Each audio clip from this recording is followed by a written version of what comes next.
What up? We out here. We got another fight card to break down. And this time it's Fight Night. UFC Fight Night, Walker versus Zhang.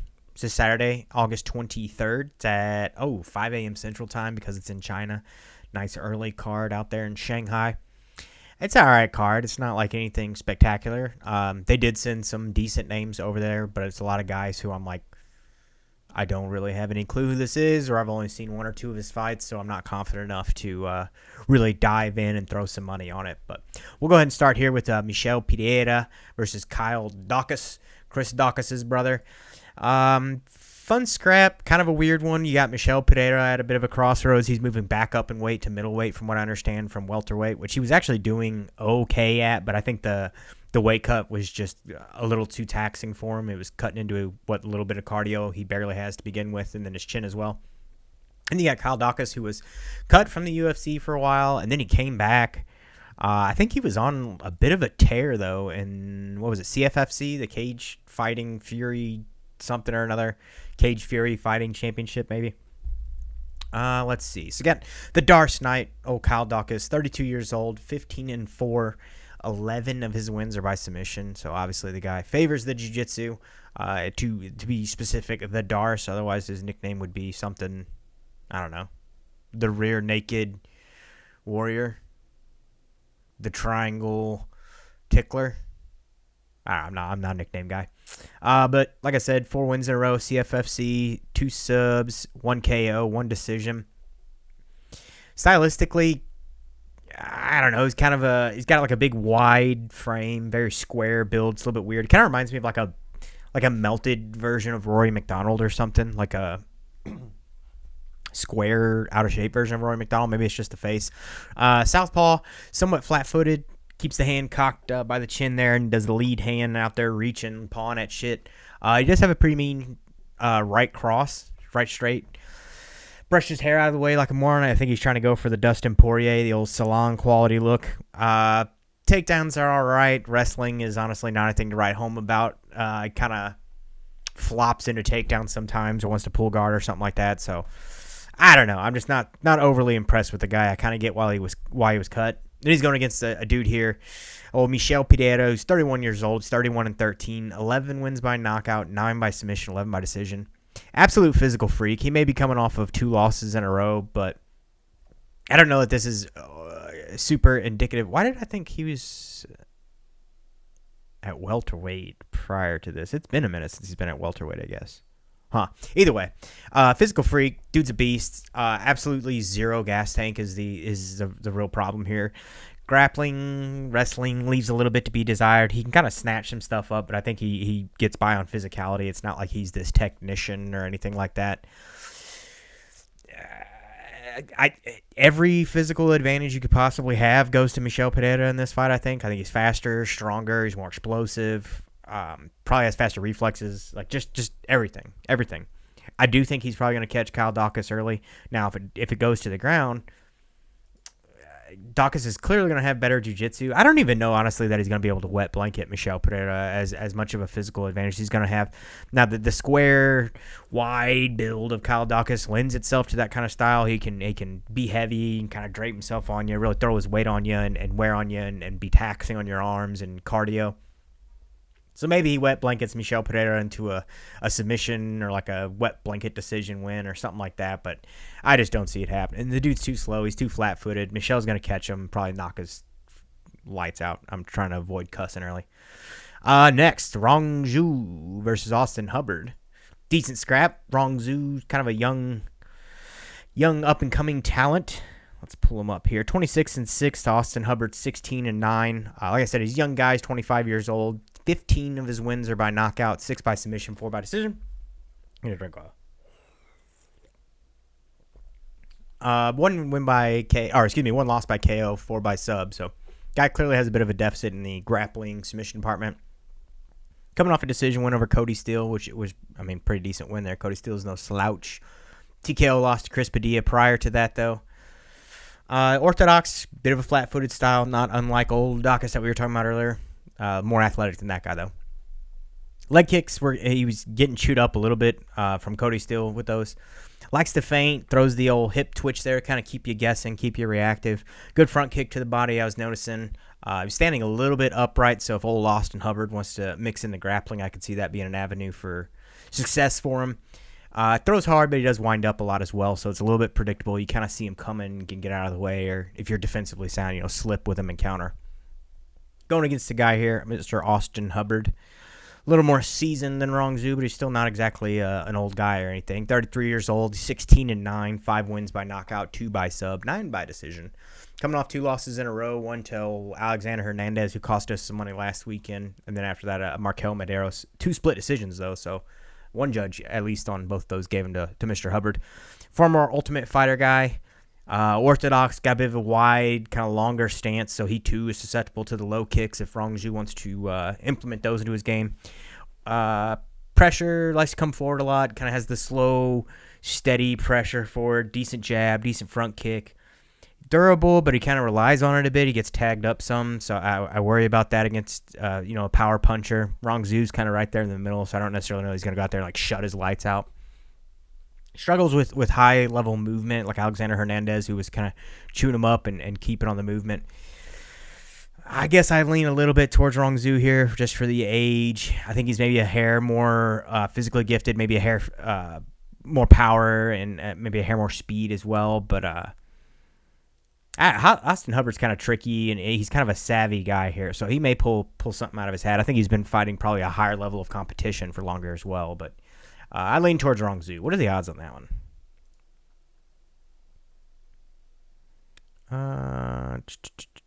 Well, apparently I'm not the only one. So Rongzhu, Michel Pereira. You could take the under in that one maybe as well, but that's what we're going to play. Next, one of the fights I'm looking forward to the most on this whole card. One for the up-and-coming talent. What the hell? They have Charles Johnson's name above Lone'er Kavanagh, and then they got Lone'er Kavanagh above Charles Johnson. What are we doing here? All right, well, this is Loner's record here. He's 9-0. He's from England. He's 5'6". Ton of buzz around this kid. Super talented. Great kickboxing. He's very fast. Good boxing as well. I mean, his kicks are nasty. His hands are nasty. Really good low kick. He's very quick, very reactive. Great flinches to get you, biting on movement and stuff, and then landing the shots that he actually wants to throw. He's like a cat. The kid's just fucking all fast twitch. What's his record here? I can't remember how many are by knockout. 4 by knockout, 1 by sub, and 4 decisions. It's pretty well rounded. Likes to drop the hands and slip in the pocket there. Slip the punches, lean back, let the punches go right past him. He was doing it a fair bit against. I think it was Ochoa was one of the ones I was seeing it quite a bit on, but probably against Dos Santos as well. Then he's going against a hometown favorite, an old CJ, Charles Johnson, who I, of course, am always going to root for. St. Louis guy, seasoned vet, been around the block, had a pretty extensive kickboxing career. Used to wrestle in school. He was an all-state wrestler. 7 wins by knockout, 3 by submission, 7 decision. Coming off a loss to Ramazanbek Temirov, unanimous decision. He did get pieced up pretty good in that one. A little bit of an upright stance, so if Lone'er wants to mix up his grappling, he could maybe get the takedown. But with the wrestling background of Charles Johnson, he gives people fits in that department. He's got a good clinch game as well. He's going to have a lot of size and reach on Lone'er. For the money, you might want to play Charles Johnson by decision, or the over is probably the move. I don't hate Charles Johnson by decision. I think Lone'er Kavanagh has the higher ceiling, and of course is far earlier in his career, so he's got plenty of time to develop and continue getting better. And given how close they are already, you gotta lean a little bit towards Lone'er, but don't be surprised at all if Charles Johnson gets the upset. He likes to do that type of shit. Has done it multiple times in his career. He's a seasoned vet. He knows how to win. That MMA record is far from his full experience, so maybe he'll tap into that and take the young buck to school for a minute. We'll see. Next, moving out of the prelims, we're just going to go straight into the main card. I'm not going to beat around with some of these guys I don't give a shit about. We have Sumaderji versus Kevin Borjas. I like old Sumaderji. We've watched several of his fights. Kevin Borjas, I've only seen, I think, 2 of them. That last one was the one that I actually remembered, but the one prior to that, I feel like I watched that card, but for some reason I'm not remembering his specific fight. But Sumudaerji's 29, 17-7, 13 wins by knockout. He's got pretty devastating power for the weight class. It's not something you usually see down at that weight class a whole hell of a lot. Split decision. Southpaw. I was reading my notes on his win prior to this, which was a split decision to Mitch Raposo. Southpaw, though, he's tall. He's got a longer kind of like L stance. He does keep the hands a little low, but given the reach advantage, he's kind of outside of your range, so it's not a huge problem for him. It's not like he's getting tagged while doing that. Likes to take the small, kind of measured steps forward, slowly eating ground, closing the gap on you, pumping the jab. He does like to fade back and then pull the counter as well. He'll jab, fade, rip you with the counter. Nasty lead hook to the body. He was ripping that quite a bit against the old Mitch Raposo there. It's kind of funny. We were just talking about Charles Johnson. He has a decision loss to old Charles Johnson. Wrestling needs a little bit of work. He was getting taken down by Mitch, but he was able to get back to his feet and stayed relatively defensively sound. So you do like to see that, but, I mean, what's better than being able to get back to your feet, stuffing the takedown altogether? So we'll see. Going against the guy, though, Kevin Borjas, 27 years young, 10-3, 8 wins by knockout, 2 by decisions. Dude's got nasty hands. One of the things I noticed, he's got a good 1-2, but his right hand, his right straight down the middle is just money. Throws it a little too much. He relies on it quite a bit, but it's pretty disgusting. Good lead to the body as well. Nasty knees. I was noticing that quite a bit. He was doing some jump knees, but he was also ripping some knees to the body against Ronaldo Rodriguez. He also dropped him multiple times, so credit to Rodriguez for sticking in there and riding it out to a decision. But Borjas was cracking that dude. This was a tough fight for me to call here on the breakdowns. I kind of lean towards Sumudaerji. I think he's going to have the power advantage, maybe. It's just hard to say, but I know obviously he'll have the reach and the height advantage. Reach is a little bit closer than you might think, but I got to go with Sumudaerji here, dude. Maybe I'm just a homer for him. I'm a fan of him anyway. I think grit, scramble ability, toughness staying in there. As the fight goes on, Sumudaerji takes over. We'll see. Next up, Sergei Pavlovich versus Waldo Cortes Acosta. Another fight that I'm really looking forward to. For several reasons. One, I'm a Pavlovich fan. The guy's very fun to watch, generally speaking. His last fight was a little bit slower paced for him, but that was kind of a weird one-off one. In that he was fighting an extremely dangerous striker, so that was the obvious smart game plan, which actually, kudos to him for displaying good fight IQ and sticking to a game plan like that against a high-level striker. You don't want to be exposing yourself, putting your chin out there to get it knocked clean off into the fucking atmosphere. Did a lot of wrestling and stuff, but Pavlovich, long reach, good boxing, crazy power, explosive, he's fast, he's aggressive. Again, the small measure steps to come forward and close the ground. Orthodox, good jab upstairs. He does pump it downstairs as well, which I think might land some on Waldo Cortes Acosta. A lot of feints and kind of spazzy hand movement to get you guessing and reactive. He, in turn, is also a little bit reactive, though. I was noticing against Volkov in his last fight when he was throwing feints and stuff at Pavlovich. Pavlovich was biting on him pretty hard, so against a guy with fast hands like Waldo, that may be a problem. He might bite on something and then gets a counter thrown in there or snuck with something else. I don't think it's going to be a huge problem, though. I think he's actually the more technically sound of the two guys as well. But 19-3, 15 wins by knockout. As you can tell, obviously extremely dangerous, very heavy-handed, aggressive style. He's flat-footed and he plants a lot, which in turn leads to some low kick problems and some body kick problems, shots to the body that he can eat. But that's also where he generates all that power from. So what can you do? Going against our boy, Waldo Cortes Acosta. The other reason why we're looking forward to this fight is because this is our dude here. Waldo Cortes Acosta is the man. That's my best buddy on Instagram. He has sent me a couple movie trailers randomly and messaged me some random shit that I don't understand because I don't speak the same language as him.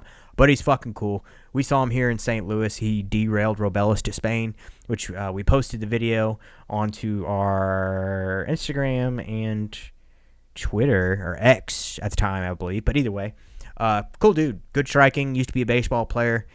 Kind of basic in his striking. It's a lot of 1-2s, basic boxing. But he's fast and he has decent power. It's not world-breaking power. It's okay, though. For a heavyweight, you would actually, honestly, expect a little bit more. But that's my dude, so we're not going to talk shit on him. Good jab. Nice little low kick. Straight right from the orthodox stance. He's big. He's athletic. Good power. I still got to go with old Pavlovich here. I think he's probably the more well-rounded fighter. I think he has the power. He clearly has the reach. He has a freaking 14-inch reach advantage. Surely that can't be right. If it is, it's fucking bananas. Yeah, more physically gifted. Think he's better wrestler, better striker. What else? I mean, what else can I say about the guy? He's going to win. Pavlovich is going to win. Go early. Go by knockout. What are the odds? Pavlovich, minus 235. You can throw in an early KO there or something. Next up, co-main of the evening in a 5-round fight, which really threw me off. I did not understand that at all. But you got T-City Brian Ortega versus former champ Aljamain Sterling, who has moved up. Former 135-pound champ moving up in weight. Fun grappling matchup. T-City jiu-jitsu background going against Aljamain Sterling's wrestling background and credentials. T-City is a classic Gracie guy. 34 years old. He's 16-4. 3 wins by knockout. 8 by submission. 5 by decision. He's got okay hands, got okay boxing. He's got actually a pretty good jab, 1-2. Clearly favors the jiu-jitsu. His name's T-City for a reason. He's got a nasty triangle, good guillotine. I mean, he can throw up all kinds of submissions from all over the place. Kid's been doing, I say he's a kid. He's 34 years old now. He's been doing jiu-jitsu since he was a kid, though. Personality-wise, he's kind of an absolute tool shed. Not really a fan of him, to be 100% honest, but he's an okay fighter. Not the most physically gifted guy, which is actually saying something. He kind of gets by more on being slick and having good skill, because he's not like a super strong, super fast. You know, he's got good cardio and a decent chin, I would say, and that's about it. Which his chin has been tested the last couple fights. He got cracked against Diego Lopez several times, but again, he hung in there and managed to take it to a decision and was throwing up multiple submission attempts.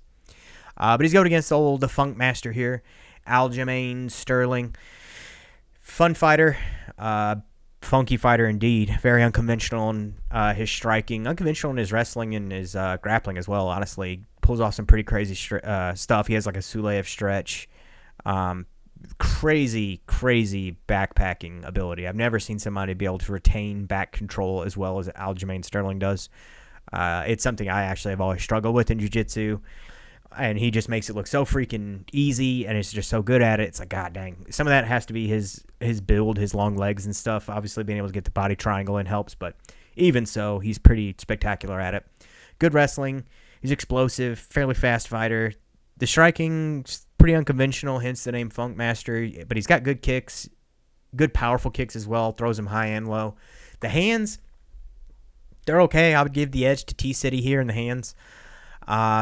In this fight, I would say Aljamain should probably win this. However, for the odds, you'd be a little silly not to bet on Brian Ortega. I think this is actually a relatively competitive fight.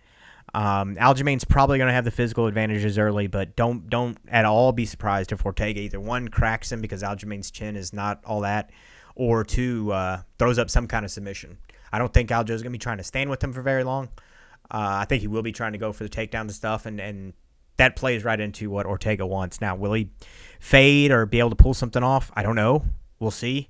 Aljo has fantastic jiu-jitsu as well. He's not just a wrestler, hence, the back control and everything as well. He just doesn't have the submission, the finishing ability that Ortega does.